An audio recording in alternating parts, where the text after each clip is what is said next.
안녕하십니까. 금년 12월부터 연세건후병원에서 척추 내시경 센터에서 목과 허리를 진료하게 된 장승진 원장입니다.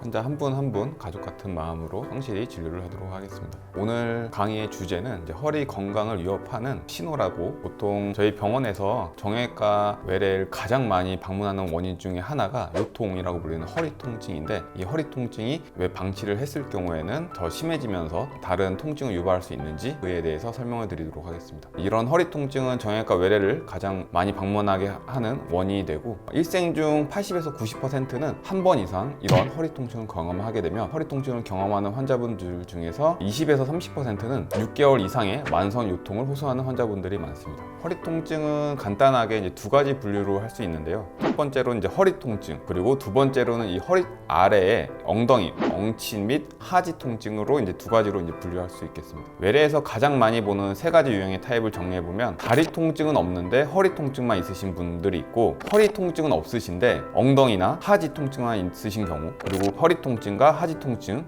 두 가지가 다 같이 있으신 환자분들도 이렇게 세 가지로 나눌 수가 있겠습니다. 이런 허리 통증을 치료받지 않고 방치할 경우에는 나중에는 큰 문제가 생길 수 있는데, 이거에 대해서 설명을 드리면, 첫 번째 요통이라고 불리는 허리 통증은 크게 네 가지 원인으로 구분을 할 수 있겠습니다. 첫 번째는 구조적 문제. 구조적 문제는 뭐냐면, 첫 번째로는 허리가 전방에서 봤을 때 옆으로 이렇게 휘는 측만증, 그리고 측면에서 봤을 때 허리가 이렇게 앞으로 굽는 후만증, 그리고 옆에서 봤을 때 위에 허리뼈가 아래 허리뼈보다 이렇게 앞으로 밀리게 되는 척추 전방 전이증이 있겠습니다. 이런 퇴행성 변화에 의해서 허리 통증이 계속 생길 수가 있겠으며, 두 번째로는 추간판 변성, 우리가 알고 있는 디스크라는 추간판 변성에 의해서도 이런 허리 통증이 생길 수 있겠습니다. 사람들이 가장 많이 알고 있는 추간판 탈출증이라는 거는, 안에 있는 수핵이 뒤로 흘러서 신경을 눌러서 다리 통증을 유발하는 거지만, 수핵이 뒤로 흐르지 않고 추간판이 퇴행성 변화만 일으켜도 심한 허리 통증을 유발할 수 있겠습니다. 세 번째로는 후관절 변성이라고, 허리도 다른 손이나 다리 관절처럼 허리에도 관절이 존재하게 되는데, 허리 뒤에 요게 후관절이 되겠습니다. 이 후관절이 과부하가 되게 되면 후관절이 커지게 되고, 후관절에도 골극이 자라는 이런 변화가 생기는데, 이런 퇴행성 변화에 의해서도 지속적인 허리 통증을 유발할 수 있겠고, 마지막으로 네 번째로는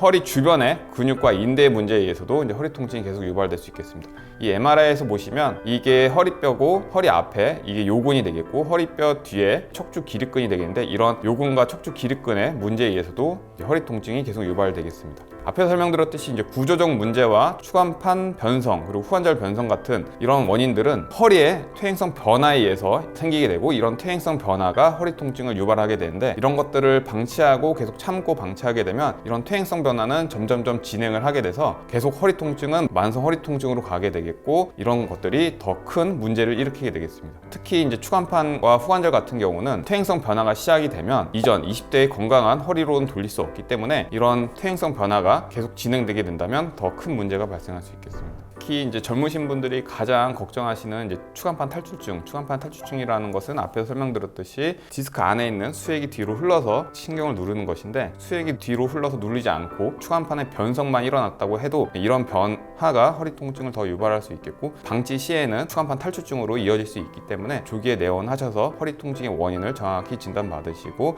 예방을 하시는 게 좋겠습니다. 퇴행성 변화로 유발된 허리 통증을 방치하게 되면 퇴행성 변화는 점점점 악화가 되게 되겠고, 이런 퇴행성 변화가 악화가 되면 허리 신경이 눌려서 생기는 이런 엉덩이, 하지 쪽에 통증이 생기게 되겠습니다. 이런 통증들은 특징적으로 허리 밑에 이 엉덩이부터 이렇게 허벅지나 종아리 쪽으로 타고 내려오는 이런 통증들이 생기게 되겠고, 이런 통증들은 앞에서 설명드렸듯이 허리의 퇴행성 변화가 점점점 심해지면서 허리 신경이 괴롭힘을 받고 있을 때 이런 통증이 생기게 되겠는데, 왼쪽에 보시는 허리 MRI에서는 이게 디스크라고 하면 뒤에 신경 다발이 이렇게 동그랗게 부풀려서 잘 보이는 게 정상적인 허리 MRI 사진이라고 하면, 디스크가 퇴행성 변화가 생기면서 수액이 이렇게 뒤로 탈출해서 신경을 누리게 되면 허리를 굽히거나 앉아있을 때 엉덩이부터 하지로 이어지는 하지 방사통이 생기게 되겠고, 설명드렸던 이런 후관절이 다발이 비우해지고 뒤에 인대가 이게 두꺼워지는 퇴행성 변화가 생기면서 신경 다발이 지나가는 척추관이 좁아지는 협착이 생기시게 되면 보행 시에 엉덩이부터 하지 쪽으로 통증이 생기게 돼서 이제 걷는 게 많이 힘드시게 되겠습니다. 이런 통증을 방치하게 되면 이런 통증으로 인해 자세가 구부정해지시거나 보행이나 일상생활이 많이 제한이 되게 돼 있습니다. 이런 일상생활이 제한되고 보행이 제한이 되게 되면 퇴행성 변화는 더 진행을 하고 퇴행성 변화에 의해서 허리 통증과 다리 통증이 더 악화되는 이런 악순환이 생기기 때문에 꼭 허리 통증, 다리 통증뿐만 아니라 허리 통증이 계속 지속되게 되시면 병원에 내원하셔서 허리 통증의 원인이 어떤 것인지, 어떤 허리 구조물에 퇴행성 변화가 생기셔서 이런 통증이 생기시는지, 다리 통증은 왜 생기시는지에 대해서 꼭 병원에 내원하셔서 정확한 진단을 받으시는 게 허리 건강을 꼭 지키시는 방법이 되겠습니다. 단순히 허리 통증이 생기신다고 참지 마시고 병원에 내원하셔서 정확한 원인이 무엇인지를 진단받으시는 게 중요하겠고, 이런 퇴행성 변화가 점점점 심해지시면 구조적인 문제로 다리 저림까지 생기실 수 있기 때문에 꼭 병원에 내원하셔서 정확한 검사를 받으시는 것을 추천드리겠습니다. 감사합니다.